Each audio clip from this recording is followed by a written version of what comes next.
Hello students, welcome to my channel Gyan Ganit. हमने class 9th के लिए चैप्टर ट्रायंगल हमारा कंप्लीट हो गया था। आज हम नया चैप्टर स्टार्ट करते हैं, क्वाड्रिलेटर।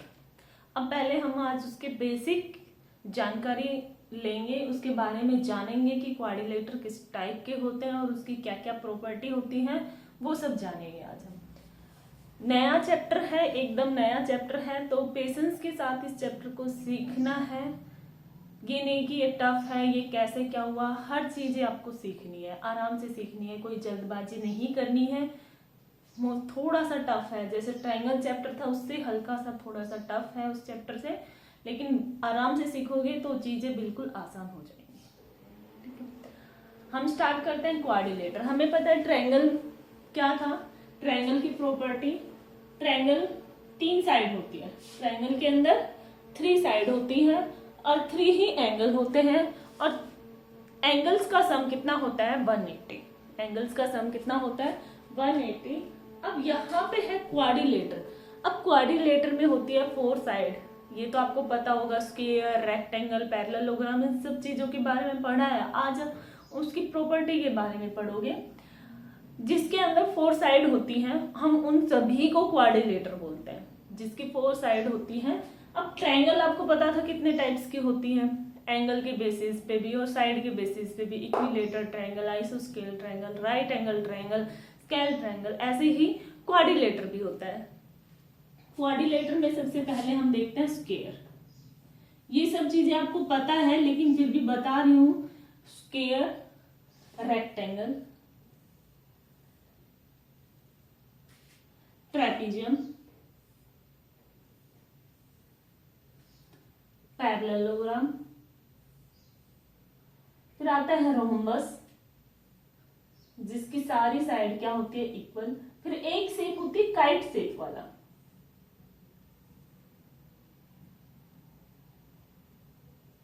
ये बहुत सारे टाइप के क्वाड्रिलेटर बने हुए हैं। ये सबका नाम अलग अलग है। क्वाड्रिलेटर का मतलब क्या होता है, स्क्वायर, रेक्टेंगल, आप कहोगे कि क्या ये क्वाड्रिलेटर है, जिस शेप के अंदर 4 साइड हो वो क्या होगा, क्वाड्रिलेटर होगा, 4 साइड। अब जिसकी सारी साइड्स इक्वल होती हैं वो हमें पता है स्क्वायर होता है। सारी साइड्स इक्वल होती है और एंगल क्या होता है 90 डिग्री के होते हैं। क्वाड्रिलेटर में ट्रायंगल के 3 एंगल का सम कितना होता है 180, और क्वाड्रिलेटर में होता है 4 एंगल, और 4 एंगल का सम कितना होता है 360। देखो, क्वाड्रिलेटर में अगर हम 2 ट्रायंगल को मिलके बना होता है, 2 ट्रायंगल का मिलके क्वाड्रिलेटर बना होता है ना, ये 2 ट्रायंगल बन रही है, और ट्रायंगल के तीनों एंगल का सम 180, 180 प्लस 360, तो क्वाड्रिलेटर के चारों एंगल का सम होता है 360।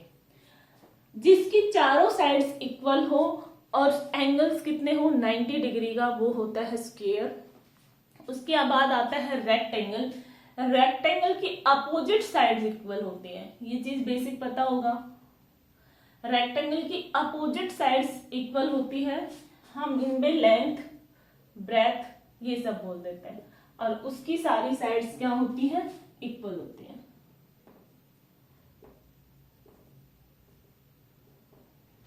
इसमें होती है लेंथ, अपोजिट साइड्स क्या होती है इक्वल होती है, लेंथ, अपोजिट साइड ये। उसके बाद आता है ये एक रोम्बस है, रोम्बस की सारी साइड इक्वल होती हैं। जैसे स्क्वायर होता है वैसे ही रोम्बस, जिसकी सारी साइड इक्वल होती है, लेकिन स्क्वायर के सारे एंगल 90 डिग्री के होते हैं, रोम्बस के एंगल 90 डिग्री नहीं होते। उसके डायगोनल जो होते हैं वो 90 पे परपेंडिकुलर करते हैं, डायगोनल्स जो है वो परपेंडिकुलर होते हैं, लेकिन इसके एंगल्स 90 डिग्री के नहीं होते हैं। उसके बाद आता है ट्रेपीजियम। ट्रेपीजियम यही शेप का ये एक ट्रेपीजियम है, चाहे तो मैं नाम भी लिख देती हूँ सबका।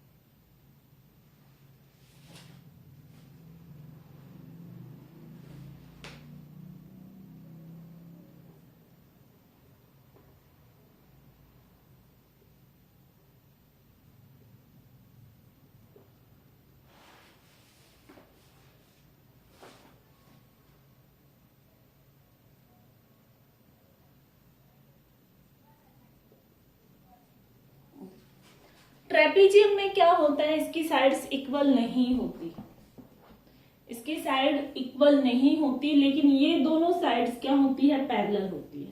ये दोनों साइड क्या होती है, पैरेलल, और ये अनइक्वल होती है। और अपोजिट जो साइड है वो भी इक्वल भी होती है, कई बार अनइक्वल भी होती है वो, लेकिन ये पैरेलल दो साइड है, ठीक है। ये होता है ट्रेपीजियम, लेकिन डिफरेंट आपको शेप दिख रही होगी, ऊपर वाली एक साइड छोटी है और नीचे वाली बड़ी है, ये ट्रेपीजियम। पैरेललोग्राम, पैरेललोग्राम की सारी साइड्स क्या होती है, आपस में पैरेलल होती हैं। पैरेललोग्राम की ऑल साइड्स क्या होती है, पैरेलल होती हैं। ऑल साइड्स क्या होती है, पैरेलल होती है। तो पैरेलल होगी तो एंगल्स क्या होंगे, हमें दो लाइंस पैरेलल थी, एक ट्रांसवर्स लाइन उनको इंटरसेक्ट करती थी, तो हमने वो प्रॉपर्टी लाइंस एंड एंगल में हमने पढ़ा था कि एंगल क्या क्या एंगल बनाते हैं। तो यहाँ से एंगल्स जो हो जाते हैं वो अपोजिट्स एंगल इक्वल हो जाते हैं, साइड भी इक्वल हो जाती है, लेकिन इन द केस वो देगा हमें कि पैरेललोग्राम की साइड्स इक्वल हैं। कई बार नहीं भी दे सकता है तो नहीं इक्वल होगी। ये होता है काइट शेप का, काइट जैसे पतंग आपने देखा होगा, पतंग शेप का है। इसकी ये जो ऊपर वाली साइड है वो आपस में इक्वल होती है और नीचे वाली साइड आपस में इक्वल होती है। इस शेप का बहुत कम यूज है। अभी इस चैप्टर में आपको सिर्फ क्या पढ़ना है, पैरेललोग्राम के बारे में पढ़ना है। स्क्वायर, रेक्टेंगल, सारी जो चीजें होती है वो सब क्वाड्रिलेटर हैं। अब पैरेललोग्राम, ये स्क्वायर, रेक्टेंगल और ये रोम्बस, ये सब भी क्या है, पैरेललोग्राम है। पैरेललोग्राम का मतलब अपोजिट साइड, जो आमने सामने की साइड आपस में पैरेलल होती है, ठीक है। तो ये सब एक पैरेललोग्राम है। पैरेलल हमें दिख रही है ना, आपस में parallel, all sides are equal, तो ये आपस में पैरेलल है, यहाँ पे भी ये पैरेलल है। तो पैरेललोग्राम सारी जो शेप है वो सब आपस में पैरेलल होती है। काइट नहीं होता, काइट पैरेलल साइड्स नहीं होता, काइट को छोड़कर बाकी सब क्या होती है, आपस में पैरेलल हो सकती है, ठीक है। अब हम पढ़ेंगे पैरेललोग्राम की प्रॉपर्टी पढ़ेंगे, उसके बाद में जानेंगे। एक क्वाड्रिलेटर में 4 साइड होती हैं, 4 एंगल होते हैं, 2 डायगोनल होते हैं, और जितने भी एंगल होते हैं 4 एंगल्स, उन एंगल का सम कितना होता है, 360।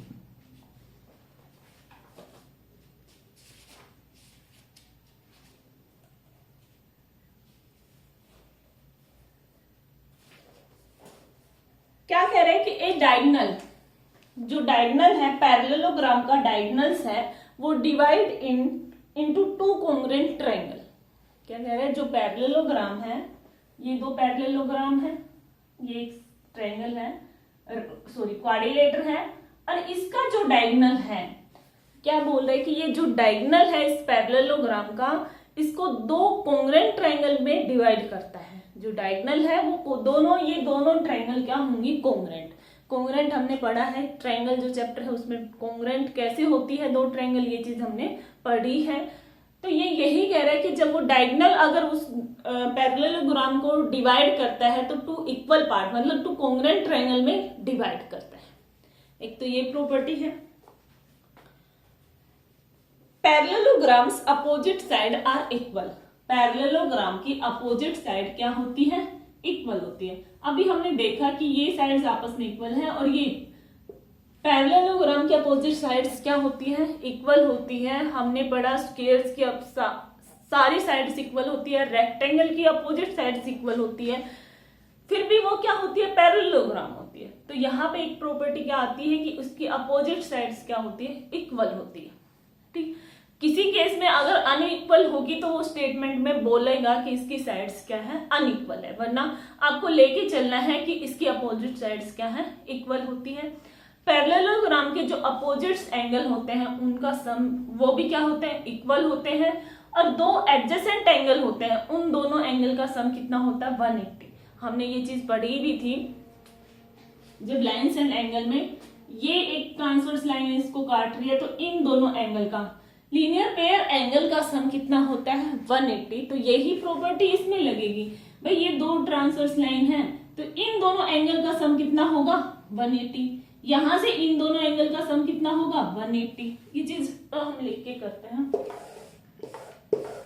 इतनी बात समझ में आई कि जो डायगोनल है वो 2 इक्वल पार्ट में उसको बाइसेक्ट करता है, कहने का मतलब दो कॉन्ग्रुएंट ट्रायंगल आपको देता है, जो डायगोनल उसको काटेगा तो दो कॉन्ग्रुएंट ट्रायंगल आपको मिलती है। अब ये बात भी समझ सकते हो कि वो उसको बाइसेक्ट करता है, क्वाड्रिलेटर को बाइसेक्ट करता है इक्वल पार्ट में। उसके बाद कह रहा है कि each pair of opposite side of quadrilateral is equal, then it is a parallelogram. अगर each pair of opposite side of quadrilateral, एक क्वाड्रिलेटर दिया हुआ है, एक ऐसे ही नॉर्मली क्वाड्रिलेटर दे दिया ए बी सी डी। अब वो कह रहे हैं कि अगर इसकी अपोजिट साइड इक्वल है, A B equal to C D and B C equal to A D. ये प्रॉपर्टी पढ़ना हमें बहुत जरूरी है, क्योंकि यही सब चीजें हमें क्वेश्चन को सोल्व करने में काम आएगी, इसलिए हम इसका बेसिक पे ज्यादा जोर दे रहे हैं। थोड़ा सा चैप्टर टफ है, तो उसको जितना पेशेंस के साथ समझोगे उतना ही आपको अच्छे से आएगा। अब ये कह रहे हैं कि जब एक क्वाड्रिलेटर दिया हुआ है, अगर उसके अपोजिट साइड आपस में इक्वल है तो हम उसको क्या कहेंगे, इट इज अ पैरेललोग्राम। वो क्या होगा, हमारे पास एक पैरेललोग्राम होगा। Parallelogram opposite angles are equal. Parallelogram के अपोजिट एंगल क्या होते हैं, इक्वल होते हैं। अपोजिट एंगल कौन से, जैसे angle B equal to angle D, angle B equal to angle D and angle A equal to angle C. अच्छा, एडजेसेंट एंगल जो एक साथ बने हुए हैं, एक लाइन के एक साथ बने हुए एंगल, उन एंगल का सम कितना है, 180। यहाँ पे हम कह सकते हैं angle A plus angle D is equal to 180, angle B plus angle C is equal to 180, angle C plus angle D is equal to 180 और angle A plus angle B is equal to 180। भाई ये सारी line आपस में parallel है, ऐसे भी ये पैरेलल है और ये भी ये पैरेलल है, तो इन दोनों एंगल का भी सम कितना होगा, 180। इन दोनों एंगल का भी सम 180, यहां से ये दोनों एंगल का भी सम क्या होगा, 180 होगा। तो मतलब सभी दो एंगल का सम कितना होगा, 180 होगा। ठीक है, इसके बाद कह रहा है if the diagonal of A quadrilateral bisect each other than it's a parallelogram. क्या कह रहा है कि जो डायगोनल्स होते हैं पैरेललोग्राम के, वो बाइसेक्ट ईच अदर करते हैं।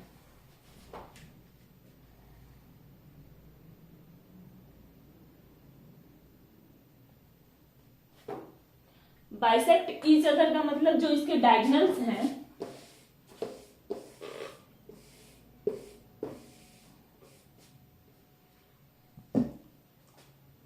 ये जो डायगोनल है पैरेललोग्राम के डायगोनल है, ये बाइसेक्ट ईच अदर मतलब ये दो इक्वल पार्ट में इसको डिवाइड करते हैं। कहने का मतलब ये ए बी सी डी और यहाँ पे ओ, मतलब ओ ए इक्वल टू ओ सी और O B equal to O D. जो डायगोनल्स है वो आपस में क्या करते हैं, बाइसेक्ट ईच अदर करते हैं। ये बहुत सारी प्रॉपर्टी हमने देखी। पैरेललोग्राम के अपोजिट साइड इक्वल होते हैं, अपोजिट एंगल इक्वल होते हैं, दो एंगल का सम एडजेसेंट मतलब एक साइड दो एंगल का सम कितना होता है, 180 होता है, और जो डायगोनल है वो क्या करते हैं, बाइसेक्ट ईच अदर करते हैं। ठीक है, ये सारी चीजें हमने पढ़ी पैरेलल। और जो क्वाड्रिलेटर होता, स्क्वायर होता है, रेक्टेंगल होता है, रोम्बस, वो सब क्या है, पैरेललोग्राम ही। ओके, अब आगे हम एग्जांपल करते हैं। अब कह रहा है कि so that the each angle of a rectangle is a right angle.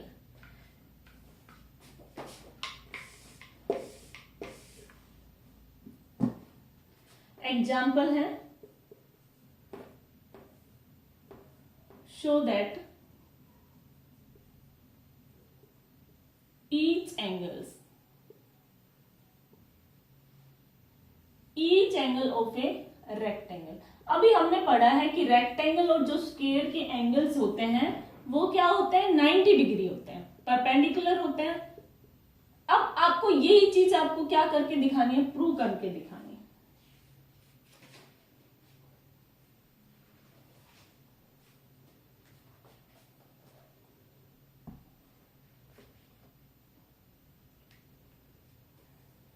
हमने एक ले लिया, ये चीज आपको बतानी है, सिंपल सा है। ए बी सी एक रेक्टेंगल है, कह रहे कि so that the each angle of a rectangle is a right angle. हम हमें बताना है कि एक रेक्टेंगल है तो उसके सारे एंगल्स क्या होते हैं, 90 डिग्री होते हैं। हमें ये चीज प्रूव करके बतानी है।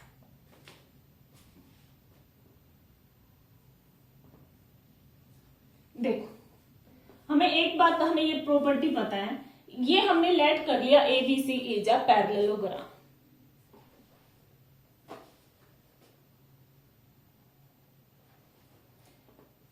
ABC is a parallelogram. Parallelogram है तो हमें एक पैरेललोग्राम के पता है कि अपोजिट एंगल्स क्या होते हैं, इक्वल होते हैं। अपोजिट एंगल मतलब angle B equal to angle D और angle A equal to angle C। अब हमें ये पता है कि angle A plus angle B कितना है, 180। 180 क्यों है, अपोजिट एंगल ऑफ ए 180 अभी हमने पता था कि ये हमारा क्या है, एक दो पैरेलल लाइन है, ये ट्रांसवर्स लाइन। ये जो इंटीरियर एंगल है, interior angle on A same side, interior angle on A same side, तो इन एंगल का सम कितना होता है, 180। तो यहां से एंगल A प्लस B लिख दो या A प्लस D, ये क्या है हमारे, क्या है 180 है। यहां से B प्लस C भी क्या होगा, 180 होगा।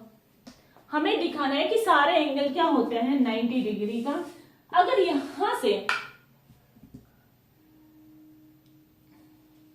दूसरा हम क्या लिख सकते हैं, B plus C is equal to 180। अब यहां पे देखना, A एंगल A और C इक्वल है, दोनों का सम हमारा कितना है, 180 है। अब यहां पे भी मैं A एंगल लिख दूं, उससे कुछ नहीं होगा। अब हमें ये पता है कि इनका सम कितना है, A और C आपस में इक्वल है, A और C इक्वल है। Angle A plus angle B equal to angle B plus angle C। अब यहां से ये दोनों कट गया और ये दोनों एंगल क्या है, इक्वल है। ये दोनों एंगल क्या है, इक्वल है। और दो एंगल का सम कितना है, 180 है। दो एंगल का सम कितना है, 180 है। तो यहां से एक एंगल कितना आ जाएगा, 90।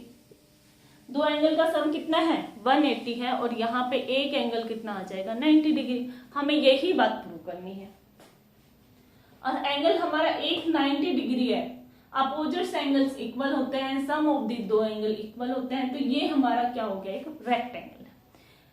हमें यही चीज प्रूव करनी है कि एंगल एक क्या है, उसके सारे एंगल्स क्या होते हैं, 90 degree. Angle A equal to angle C 90 degree, B equal to D, ये भी आपस में क्या है, 90 डिग्री। बिल्कुल इजी है, इतना इंपॉर्टेंट नहीं है। आगे देखो, so that the diagonals of a rhombus are perpendicular to each other. अभी मैं बता रही थी कि रोम्बस के जो सारी साइड्स क्या होती है, वो इक्वल होती है। रोम्बस की सारी साइड्स क्या होती है, इक्वल होती है, लेकिन उसके डायगोनल्स जो होते हैं वो परपेंडिकुलर होते हैं। रोम्बस की सारी साइड्स इक्वल होती हैं और जो डायगोनल होते हैं वो परपेंडिकुलर होते हैं। और यही प्रॉपर्टी अब आपको प्रूव करनी है कि आप प्रूव कैसे करके दिखाओगे।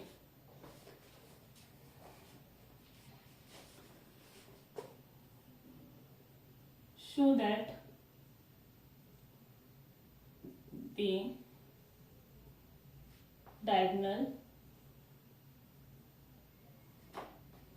of a rhombus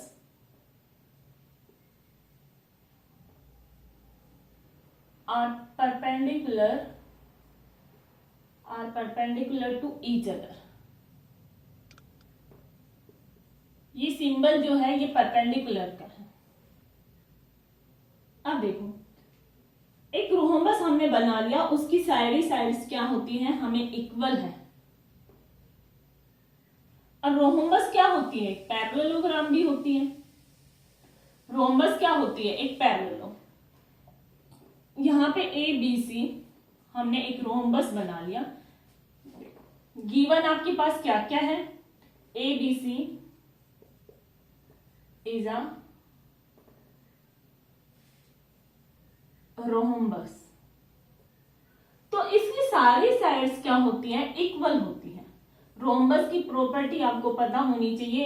ये सब की प्रॉपर्टी अगर आपको पता नहीं होगी तो आप क्वेश्चन सोल्व नहीं कर पाओगे। आपको सारी सबकी प्रॉपर्टी पता होनी चाहिए। रोम्बस की सारी साइड्स क्या होती हैं, इक्वल होती हैं। अब हमें क्या करना है क्या दिखाना है कि जो डायगोनल है वो परपेंडिकुलर है ईच अदर। तो हम एक डायगोनल खींच देते हैं, बी को सी से ज्वाइन कर दिया, ए को सी से ज्वाइन कर दिया। हमें ये पता है कि जो ये एक पैरेललोग्राम भी है, ABC इज एक पैरेललोग्राम है, तो डायगोनल्स क्या होते हैं, बाइसेक्ट ईच अदर करते हैं। डायगोनल्स क्या होते हैं, बाइसेक्ट ईच अदर होते हैं। यहां पे आप लिख सकते हो डायगोनल्स ऑफ ए पैरेललोग्राम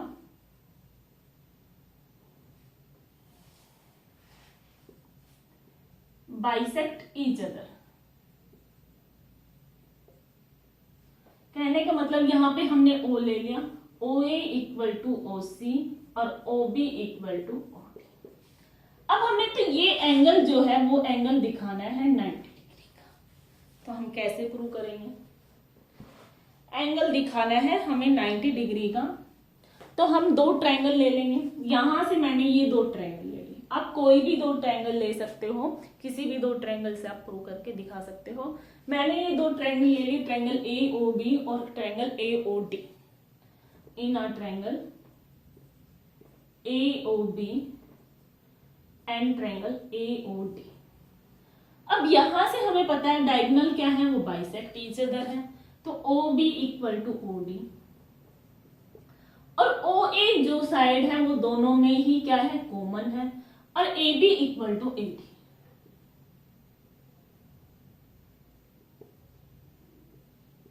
तो यहां से दोनों ही ट्रायंगल क्या होगी, कॉन्ग्रुएंट होंगे बाय साइड साइड से दोनों ही ट्रायंगल क्या होगी, कॉन्ग्रुएंट होगी। अब हम ये है कि ये दोनों एंगल क्या होंगे, आपस में इक्वल होंगे। जब दो ट्रायंगल हमारे पास कॉन्ग्रुएंट हो गए तो ये एंगल क्या होंगे, आपस में इक्वल होंगे। तो यहां से angle AOB equal to angle AOD by CPCT by CPCT। अब यहां पे हमें एक स्ट्रेट लाइन दिख रही है, स्ट्रेट लाइन पे एंगल का सम कितना होता है, दो एंगल का सम स्ट्रेट लाइन पे 180 बनाता है। तो ये एक स्ट्रेट लाइन है, लीनियर पेयर एंगल है, तो angle AOB plus angle AOD is equal to 180। ये दोनों एंगल आपस में इक्वल है तो 2 टाइम्स हो जाएगा। तो यहां से एंगल AOB कितना आ जाएगा, 90 डिग्री। एंगल AOB कितना आ जाएगा, 90 डिग्री।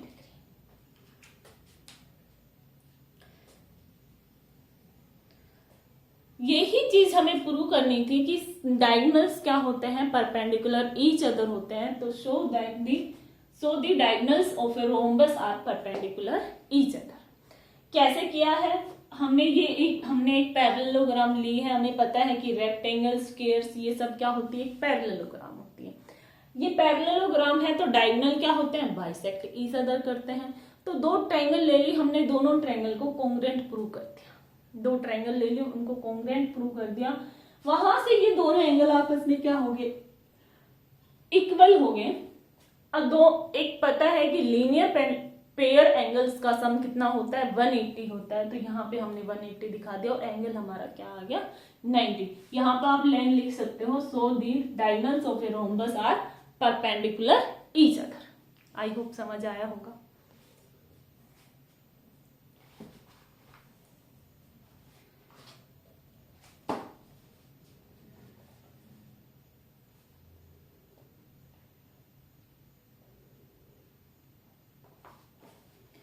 इसके बाद एक क्वेश्चन दिया हुआ है, एग्जाम्पल मस्ट है, मोस्ट इंपोर्टेंट क्वेश्चन है। एग्जाम्पल है, इस चैप्टर का कुछ भी नहीं छोड़ना, ना एग्जाम्पल छोड़ने हैं ना ही एक्सरसाइज का कोई क्वेश्चन छोड़ना है। क्या कह रहा है कि ABC इज एन आइसोस्केल triangle in which AB equal to AC। जो AD है वो बाइसेक्ट एक्सटीरियर एंगल है।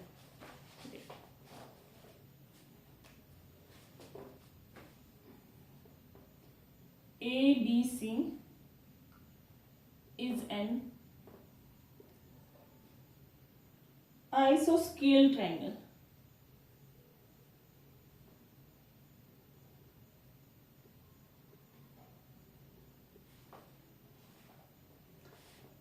in which AB equal to AC, उसने दे दिया। जो AD है, AD कोई लाइन है, वो बाइसेक्ट कर रही है, bisect exterior angle, exterior angle PAC,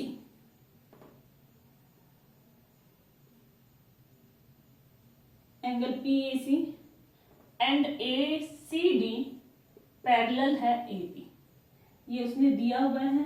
तो हमें शो करना है,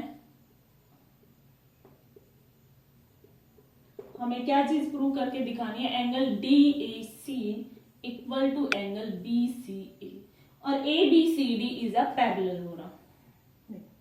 डायग्राम ABC एक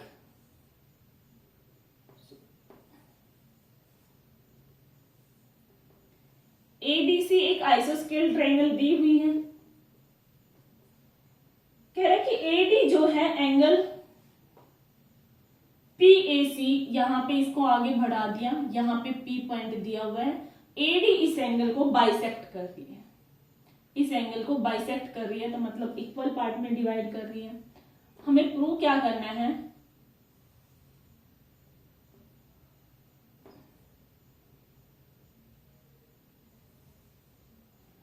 ये है D point, angle DAC equal to angle BCA, DAC angle equal to BCA, ये दोनों एंगल आपस में इक्वल है। हमें ये चीज प्रूव करनी है।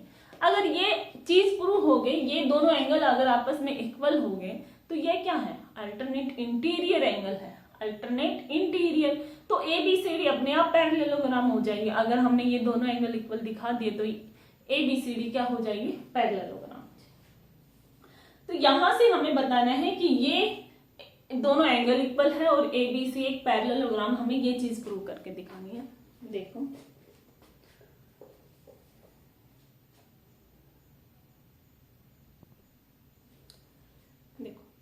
यहां पे हमारे पास दिया हुआ है ABC इज अ पैरेललोग्राम, ये चीज हमारे पास दी हुई है, AB साइड ABC है parallelogram, AB equal to AC, तो ये दोनों एंगल क्या होंगे, इक्वल होंगे इन अ ट्रायंगल ABC में।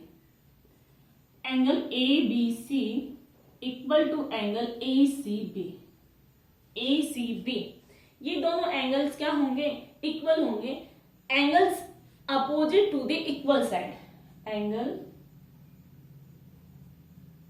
Opposite to the equal side. भाई जब दो इक्वल साइड है तो एंगल भी क्या होंगे, इक्वल। ये आइसोस्केल ट्रायंगल की प्रॉपर्टी है, ये दोनों एंगल आपस में इक्वल है। और एक प्रॉपर्टी हमें पता है कि जब ट्रायंगल का जब एक्सटीरियर एंगल होता है, जिस साइड एक्सटीरियर एंगल बना हुआ है, उस वो वाले एंगल को छोड़कर जो अपोजिट दो एंगल बचते हैं, उन दोनों एंगल के सम के इक्वल होता है। ये प्रॉपर्टी हमें पता है। तो यहां से एंगल PAC, ये कंप्लीट एंगल, ये कंप्लीट एंगल PAC क्या होगा, सम होगा इन दोनों एंगल का, इन दोनों एंगल का सम होगा, angle ABC plus angle ACB। अब हमें तो ये दोनों एंगल इक्वल दिखाने हैं, तो इस एंगल की जरूरत है। अब ये दोनों आपस में इक्वल है तो हम B वाले की जगह पे एंगल C डाल सकते हैं, PAC इक्वल टू यहाँ पे ACB। हमें तो C वाला एंगल चाहिए ना, तो ये क्या हो जाएगा, 2 टाइम्स हो जाएगा, angle PAC equal to 2 times of angle ACB। अच्छा, PAC एंगल क्या कह रहा है कि जो AD है वो बाइसेक्ट कर रही है इन दोनों एंगल को। उसने स्टेटमेंट में बोला हुआ है कि जो AD लाइन है वो बाइसेक्ट कर रही है इस एंगल को, PAC एंगल को। AD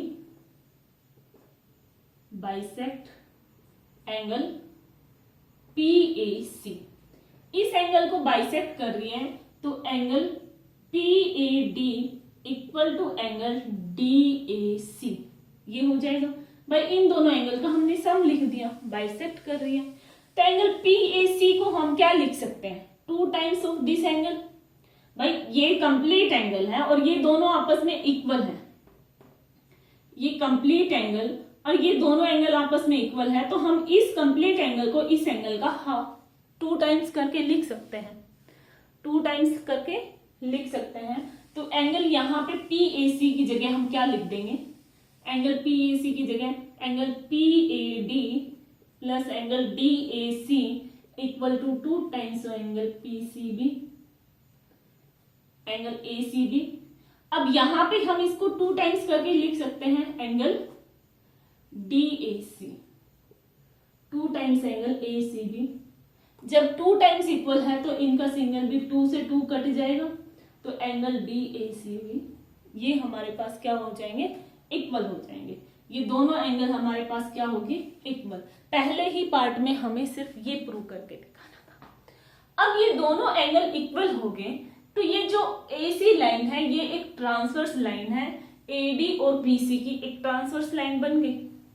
तो यहाँ पे ये अल्टरनेट इंटीरियर एंगल बना रहा है, तो ये AB और AD और BC क्या हो जाएगी, पैरेलल होगा। यहाँ पे आप लाइन लिख सकते हो,